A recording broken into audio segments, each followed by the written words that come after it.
Bienvenue à toi. Dans cette petite vidéo, laisse-moi te montrer la voix de Demon Tune. Et si pour toi Tune, c'est de la thune, je pense qu'il va y avoir un problème. Mais bon, c'est pas si grave que ça, non? Pas vrai?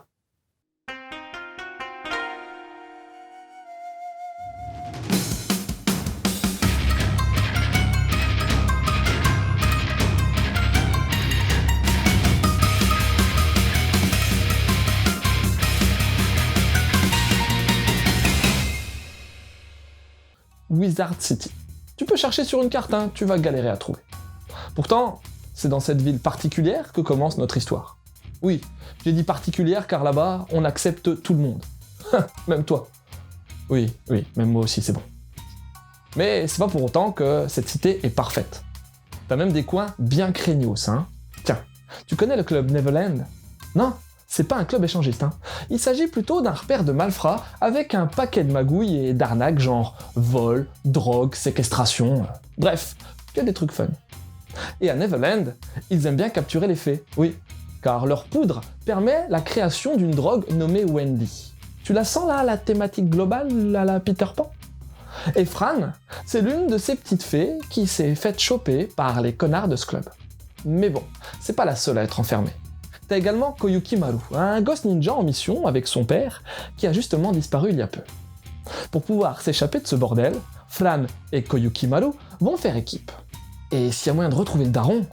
Ah, fais aussi un rouleau d'invocation ninja, hein, tant qu'à faire. Parce que bon, l'organisation et son chef, le Boogeyman, vont pas en rester là. Et la traque va pouvoir commencer via ce qu'on appelle des Demon Tuners. Aucun lien de parenté avec Tina. Oui, Tina Turner. Ouais, bref. Eux, ce sont des humains qu'on a pourvus de pouvoirs démoniques. Heureusement pour Koyuki Maru, il est capable de les sentir à l'odeur. Alors, tout ce merdier, ça te tente? Enfin, la lecture de ce merdier.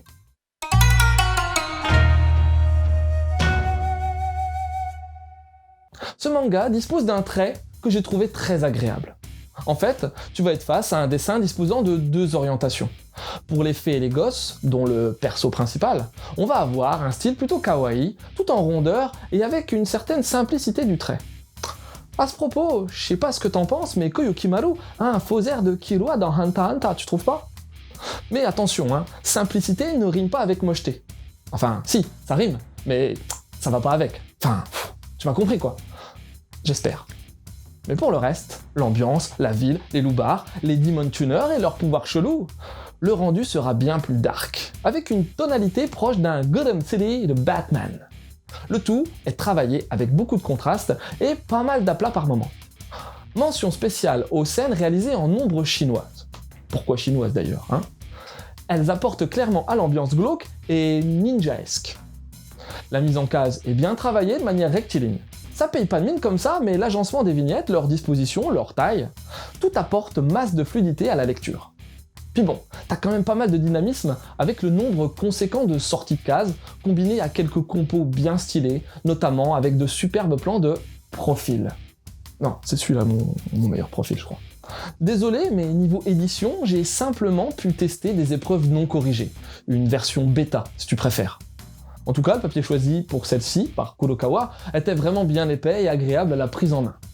Rien de bien spécial sur cette édition, hormis le fait que les onos ont tout été adaptés de manière cohérente et bien travaillée, hein, c'est sûr. Mais bon.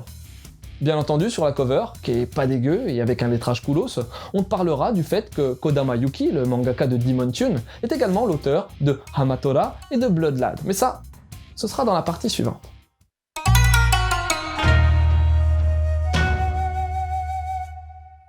Non mais qui est-ce qui a dit qu'on était nul en transition là, hein? Bref, un petit mot sur Kodama Yuki. Je vais être franc avec toi, bien que je connaisse cet auteur de nom, j'ai jamais rien lu de lui. Enfin si, Demon Tune. Petit rappel tout de même qu'à son importance, il existe une mangaka homonyme qui, elle, pour le coup, a dessiné deux titres que j'apprécie, Kids on the Slope et Chisako Garden. Alors, confonds pas car là, on parle de Kodama Yuki, le mec. En faisant mes petites recherches, j'ai vu qu'il avait pas mal bossé sur des chara-design et qu'au final, j'avais bel et bien maté et apprécié son boulot sur Ginga Tetsudo no Yoru, Train de la nuit dans la Voie lactée en VF. Hormis ça, on lui doit Bloodlab, Bloody Brat, Guren 5, Hamatora. Ce qui est marrant, c'est que parfois il est au dessin et parfois il bosse sur les scénars. Bon, et ce Demon Tune alors? J'en pense quoi? Il y a vraiment des trucs sympas dans ce petit shonen en 4 tomes. Déjà, c'est pas une histoire qui va s'éterniser sur 42 volumes. Et je sais que cet argument est assez important au final. Perso, l'ambiance créée m'a plutôt parlé. Ouais, le mix dark et puis mignon fait le taf et rend l'immersion correcte. En plus, je trouve que ça va bien avec le ninja style de ce manga. Dès le volume 1, on a grosso modo toutes les bases de l'histoire. La rencontre entre la fée et le héros, les pouvoirs de ces derniers, la guérison pour Fran, et le fait de pouvoir sniffer les Demon Tuners combinés aux techniques ninja pour Koyokimaru. T'auras aussi la mise en place des forces en présence, les méchants pas beaux qui ont piqué le Demon Tune, la technologie permettant de donner des pouvoirs aux humains. Ils seront opposés au MBI, pas FBI, hein, MBI, remplace simplement Federal par Magical. Et au beau milieu de ça, les ninjas, qui doivent réaliser des missions de l'ombre. Durant ce tome 1, Koyokimaru va se demander quel camp choisir. En tout cas, il va se questionner sur le fait de s'allier au MBI, parce que bon, ça reste des flics, hein, et en bon ninja qui se respecte, on n'aime pas trop les lois. Le petit truc en plus, c'est la recherche du paternel combinée à celle d'un rouleau magique. Durant le volume, t'auras quelques flashbacks bien placés, même si, à mon sens, ils n'ont pas été suffisamment développés. La figure antagoniste, le Boogeyman, a une certaine classe, et il y a pas mal de mystères sur sa véritable identité. Par moments, ça m'a rappelé un peu le rôle de Negan dans Walking Dead, lorsqu'il est apparu. À part ça, les pouvoirs des Demon Tuners sont stylés et ont du potentiel. Maintenant, je dois tout de même t'avouer que je suis resté sur ma faim, et que, même si l'histoire se tient, et qu'elle aura certainement le potentiel pour plaire aux fanas avides du genre, perso, j'ai pas accroché plus que ça.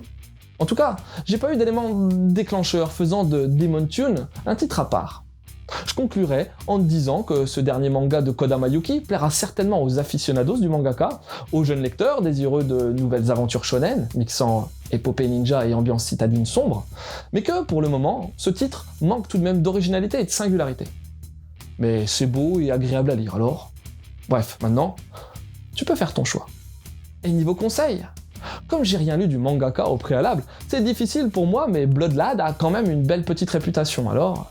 Staz est une espèce de vampire-lascar-geek. Et sa destinée, dans le quartier des enfers, va être bouleversée par l'arrivée d'une petite nana japonaise. Ensuite, c'est tout con, mais je t'ai parlé de l'ambiance typée Gotham City. Alors, as-tu déjà maté l'animé des années 90? Oui? Non? C'est sympa, c'est efficace, c'est facile à regarder, avec un petit bémol tout de même sur l'homogénéité de la série lors des dernières saisons.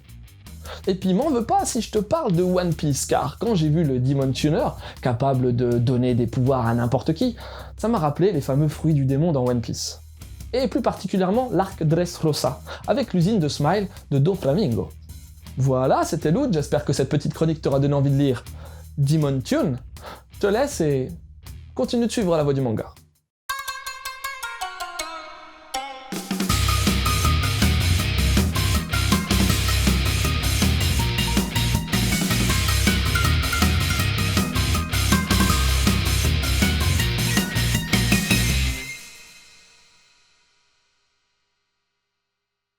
T'es au courant?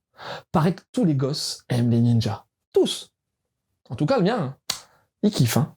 Et je te raconte pas l'effervescence avec les masques là pour le coronavirus, hein. Ninja!